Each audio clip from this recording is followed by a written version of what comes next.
Welcome back to this random live on Monday. And today I'm talking about transitioning because of leadership change. And this is something that I have been discussing with several of my clients.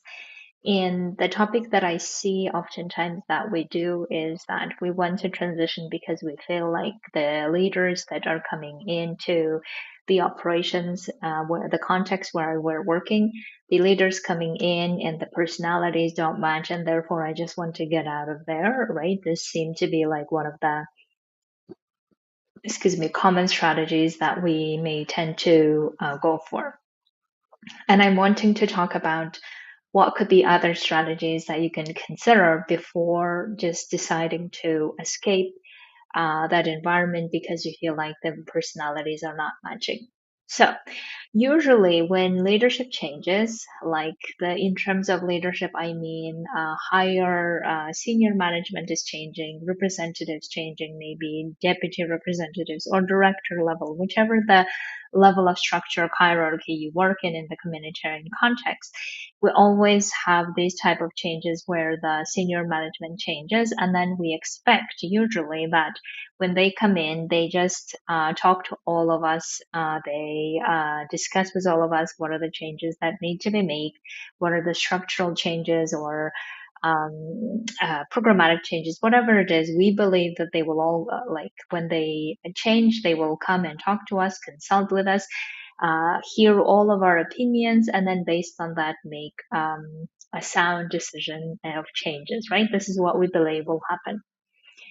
But reality is that sometimes it may not happen that way. Sometimes we may have a manager or the leader or the senior management who comes and then they just tell everyone how everything is wrong or many of them are wrong and we need to change everything or we need to make radical shifts, whatever it is that they may say. And then when other people come and bring their suggestions to how those changes could look like, those changes may not be considered by the management and they just dismiss those suggestions. And therefore, usually, as people who are working underneath that management, we may feel like our views are not considered. We may not like those people. We may have a lot of frustrations about them. We may just say, okay, we just have to implement all the things they want. We have no power in this. We have no say in this, right? We feel very frustrated. We feel very dismissed, ignored, maybe, and therefore we may oftentimes find ourselves focusing on the personality level of not liking that person, criticizing that person, instead of focusing on how we actually want to continue working, how to continue doing certain things, or how we want to advocate with that type of management, with that type of leadership who is very dismissive, how we want to um, keep certain things that we want to, right? So we don't really focus on those things, but we focus so much on the how we have been dismissed, and we make it basically a lot personal. And then we don't tend to then go and advocate for the things that matter to us. And therefore, oftentimes in those moments, for those of us who have the ability to leave or who have the other options to leave, we tend to then start looking for other options to leave. And for those of us who have no such options, we believe, or we just need to stay where we are, then we feel like all we can do is just keep implementing whatever they say, because in the end, they're not going to listen to us anyway. Right. So if we look at this from a zoom out perspective, we're looking at, so the strategies we're taking is either we're escaping that situation because our personalities don't match, we say, or we just comply with everything that they have to. They decide, and we have to just comply and keep implementing it, right? So those two extremes. And I'm suggesting for you to consider a third option that I think many of us feel like is not maybe an effective option because we just feel like we have no power over, we have no say in this, we just feel like we can't really have the discussion with them, and therefore we feel those two extremes are the only possibilities. So let's imagine a third option, and I would love for you to consider this for before going somewhere else, before transitioning somewhere else, or before just saying, "Oh, I'll just gonna apply everything or implement everything they say," without really saying my position on this. Before taking those extreme options, let's take the third option, which is have a dialogue with that management, especially if you are in very high positions in that hierarchy. Then I would really encourage you to consider this third option.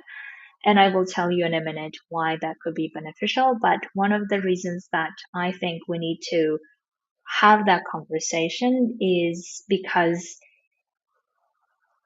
we will at least get better at having dialogues with people who may come across as dismissive or who may come across as difficult, who may come across as stubborn, whatever it is.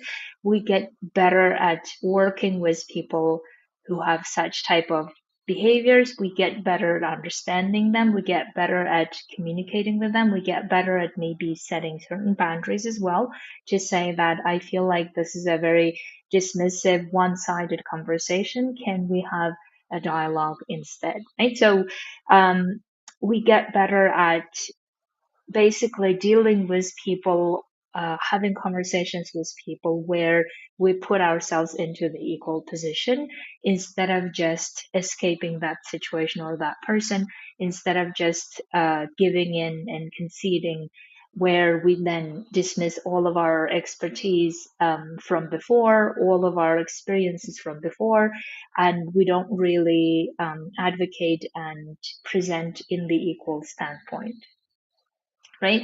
So therefore, I think the third option is, if you can, if you feel like you have the mental, emotional strengths to go through this, then I would love for you to consider the third option, where I would love to suggest first to understand where they might be coming from. And the reason why I say that is because if we don't, so if they are being dismissive for whatever reason, right? Us showing that we are willing and wanting to have this conversation and have this dialogue and understand their positions, and then create that platform so that they feel like, okay, um, if they are being understood, then maybe they have the capacity or ability then to allow us to hear what we have to say, right? So that's why the first thing is, instead of being dismissive like them, or instead of being in the criticizing or frustrating mood of, okay, you should have done this, you should have done that, you should have listened to all of us, and instead of criticizing those, which I think is not really going to lead anywhere, or just saying that you are not a good leader, you are dismissing or whatever, but rather coming to this dialogue or wanting to offer a dialogue where let's discuss this. Let's discuss it, because this is not about you. This is not about me. This is about these people that we're serving. This is about continuity of certain programs. This is about um, promises that we have made to other counterparts. This is about so many other things that we're advocating for, right? So therefore, not making it about personal, but rather, okay, if we are advocating for the uh, for certain programs, or we're advocating for certain assistance, whatever it is, right? So how can we have the conversation with the senior management, the new leadership, let's say, where understanding where they're coming from in their positions, and then also um, equally sharing our positions to them in the way that is not defensive, in the way that's not offensive or attacking, I want to say, right? Because I don't think we offend anyone really on purpose. Excuse me. But coming from this very grounded, calm, peaceful place of, okay, I believe that I'm representing the best interest of those programs, of those people, of the operation. And I trust that the new leadership also want the best outcomes for these people. So therefore, let's have this conversation where I'm willing and open and wanting to hear why you are being dismissive or why you are afraid to hear our positions or why you are not wanting to hear our positions. And then let all the things come out from their side. And then once we show them that we're capable of listening, we're capable of understanding, we're capable of hearing really what they have to say, then also tell us that now we want to, or I want to say, from the perspective of the person who has been in this operation for this long, and therefore the perspective of, yes, these are the things honestly we need to change, but these are the things also we don't want to change because of these reasons, and then having this conversation, right? And this would be, I think, the third option that many of us maybe are not really going for because we feel like it's anyway a losing point. But if it would be only losing point if we are in competition with the new leadership, right? But we're not. We are essentially like trying to improve things in the same operation. We are on the same side, really.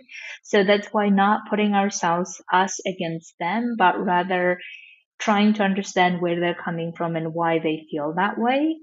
And maybe there are also no reasons. We don't know, right? But at least role modeling to them that we can be this um, very highly professionals who are ready to listen, who are ready to hear, who are ready to discuss, and come to a mutual understanding of the situation.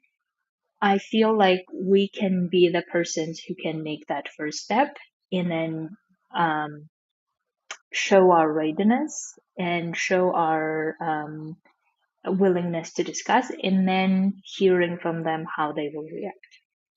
And in order to do that, we may need to leave behind all of those frustrations and those criticisms and judgments about that person, and not make it about that person as such, right? Not making it personality battle, but rather making it, okay, we're assuming that they want the same things, we want the same things, so how can we find the ground where we hear each other, we like understand each other, and then if we may disagree, it's absolutely possible, right? We may disagree on so many things, but at least we will have done our part of not getting into the frustration and disappointment of how they didn't act the way we thought they should, and therefore not advocating for the things that matter to us, right? We weren't in the situation of just escaping the situation and then like hoping for the best somewhere else, and therefore never really growing the skill of advocating with any personality in front of us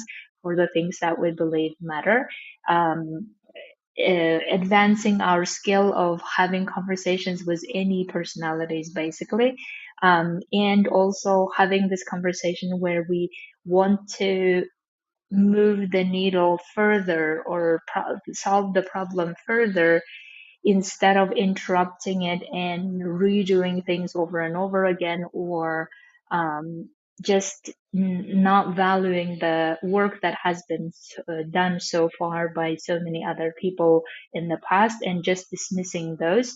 So, in other words, we're learning to not allow others to dismiss our work, right? And also, we're learning to showcase our position at the equal level as the leadership.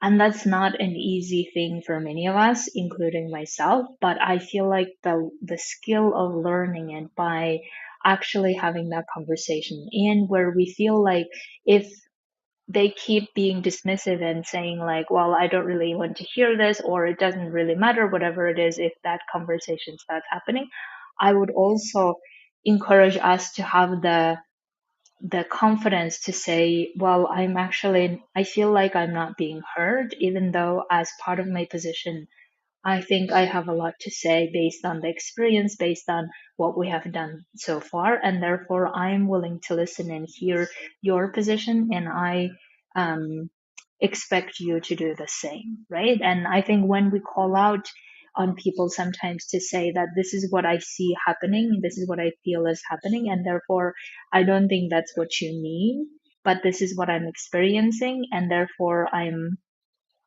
wanting us to have this conversation instead of just staying at that dismissive level, right? And are you willing to do that?